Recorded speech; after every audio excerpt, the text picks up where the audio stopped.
सबसे पहले आज के तमाम बड़ी खबरें नॉनस्टॉप न्यूज में।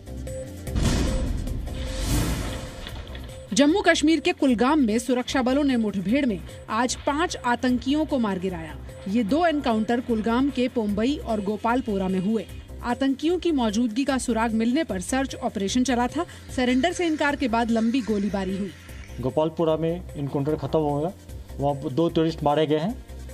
दोनों TRF का है। उसमें एक पहचान हुआ सिकंदर लोन, जो कि डिस्ट्रिक्ट कमांडर TRF का है। आतंकी कश्मीर के ही रहने वाले थे।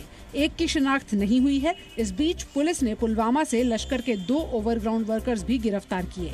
इनसे IED भी बरामद की गई।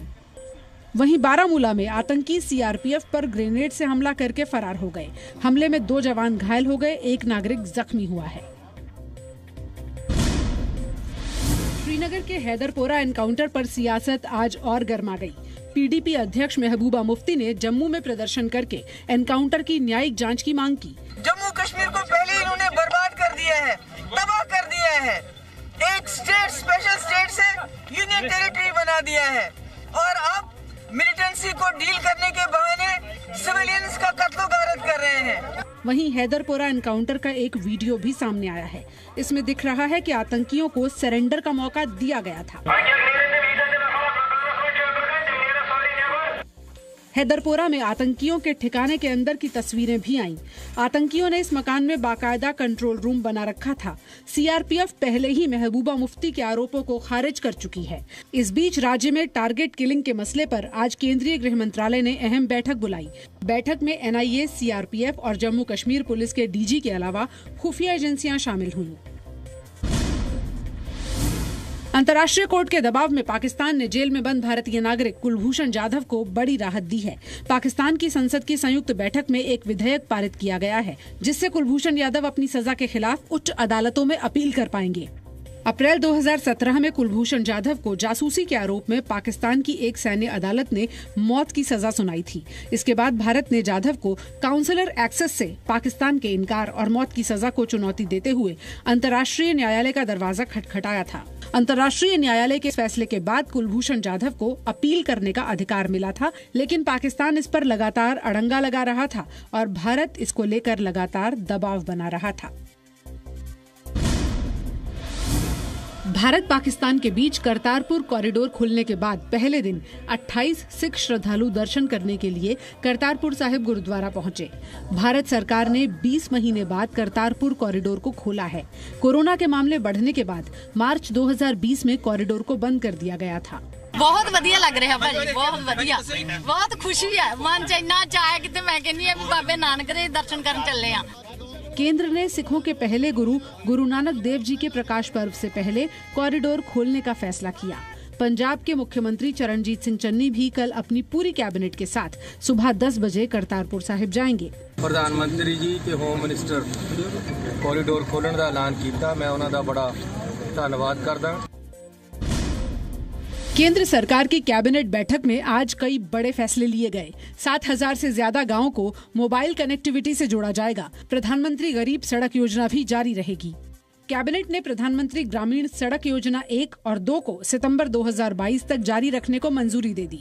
इसके अलावा सड़क संपर्क योजना को भी मार्च 2023 तक जारी रखने का फैसला लिया गया है। जहां टेलीकॉम कनेक्टिविटी नहीं है, ऐसे 44 जिलों के 7266 गांवों में 4G आधारित मोबाइल सेवाएं उपलब्ध कराई जाएंगी। इस परियोजना में आंध्र प्रदेश, छत्तीसगढ़, झारखंड, महाराष्ट्र और ओडिशा के जिले शामिल हैं। इसकी अनुमानित लागत लगभग 6466 करोड़ रुपए है। इसे 18 महीने में पूरा किया जाएगा। इस प्रोजेक्ट पर लगभग 6466 करोड़ रुपए का व्यय अनुमानित है, जिनमें हमारे कैपिटल एक्सपेंडिचर के साथ साथ 5 वर्षों के लिए ऑपरेशनल एक्सपेंडिचर का भी प्रावधान इसमें सम्मिलित है। मुंबई पुलिस के पूर्व कमिश्नर परमबीर सिंह को भगोड़ा घोषित कर दिया गया है। मुंबई की कोर्ट ने परमबीर को 30 दिन के भीतर हाजिर होने का नोटिस भी जारी किया है। परमबीर हाजिर नहीं हुए तो उनकी संपत्ति जब्त कर ली जाएगी। परमबीर पर यह कार्रवाई गोरेगांव के एक वसूली केस में की गई है। परमबीर सिंह के खिलाफ मुंबई और ठाणे में वसूली के कई मुकदमे दर्ज हैं। 100 करोड़ वसूली केस में परमबीर सिंह कई समन के बावजूद चांदीवाल आयोग में पेश नहीं हो रहे हैं।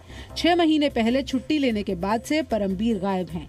परमबीर सिंह के साथ विनय सिंह और रियाज भाटी को भी फरार घोषित किया गया है।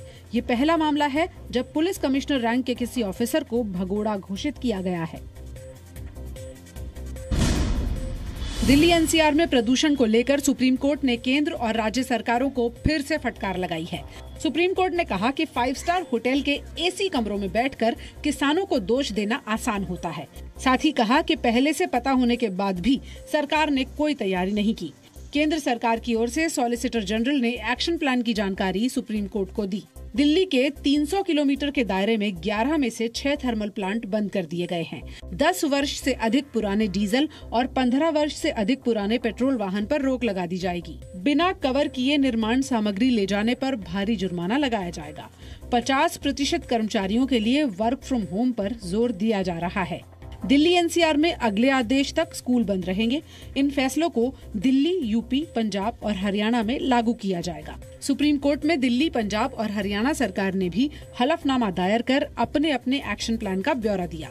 सुप्रीम कोर्ट इस एक्शन प्लान की समीक्षा 24 नवंबर को करेगा। महाराष्ट्र सरकार ने मुस्लिम इलाकों में वैक्सीनेशन तेज करने के लिए एक्टर सलमान खान को वैक्सीनेशन ब्रांड एम्बेसडर बनाया है। इसलिए मैं आप सभी से हाथ जोड़कर गुजारिश करता हूं कि कोरोना का टीका यानी कि वैक्सीन जल्द से जल्द लगाएं। महाराष्ट्र में वैक्सीनेशन की रफ्तार ज्यादा है, लेकिन इसकी तुलना में मुंबई के मुस्लिम बहुल इलाकों में लोग अभी भी हिचकिचा रहे हैं। महाराष्ट्र सरकार सलमान के अलावा कई मुस्लिम धार्मिक नेताओं की भी मदद ले रही है। सलमान भाई का भी वीडियो हमने किया है और वीडियो के माध्यम से उन्होंने बहुत अच्छी तरह से अपील की है। अच्छा मकसद है कि हमारे को जो प्रोटेक्शन है वो हमारे 100% महाराष्ट्रियन लोगों को देना हम चाहते। लखीमपुर खीरी हिंसा की जांच अब रिटायर्ड जज की निगरानी में होगी। लखीमपुर केस की सुनवाई के दौरान आज सुप्रीम कोर्ट ने पंजाब हरियाणा हाई कोर्ट के पूर्व जज जस्टिस राकेश कुमार को इस केस की जांच की निगरानी के लिए नियुक्त किया। इसके अलावा सुप्रीम कोर्ट ने केस की जांच कर रही एसआईटी में 3 वरिष्ठ आईपीएस ऑफिसर्स को शामिल करने का आदेश दिया है। इसमें आईजी रैंक की पुलिस अधिकारी पद्मजा चौहान का भी नाम है। 8 नवंबर को सुनवाई के दौरान सुप्रीम कोर्ट ने कहा था कि एसआईटी किसानों, पत्रकार और बीजेपी नेताओं की हत्या के मामले को मिला रही है। सुप्रीम कोर्ट ने कहा कि रिटायर्ड जस्टिस जैन ये सुनिश्चित करेंगे कि मामले की जांच निष्पक्षता से हो सके। लखीमपुर खीरी हिंसा केस में चार्जशीट दाखिल होने के बाद सुप्रीम कोर्ट फिर सुनवाई करेगा। 3 अक्टूबर को यूपी के लखीमपुर खीरी में कृषि कानून के खिलाफ प्रदर्शन कर रहे किसानों पर गाड़ी चढ़ा दी गई थी, जिसके बाद वहां हिंसा हुई थी। इस पूरी घटना में 8 लोगों की मौत हुई थी, जिसमें किसान, पत्रकार और बीजेपी के कार्यकर्ता शामिल थे। Presenting B News app available on Google Play and App Store. Download it now.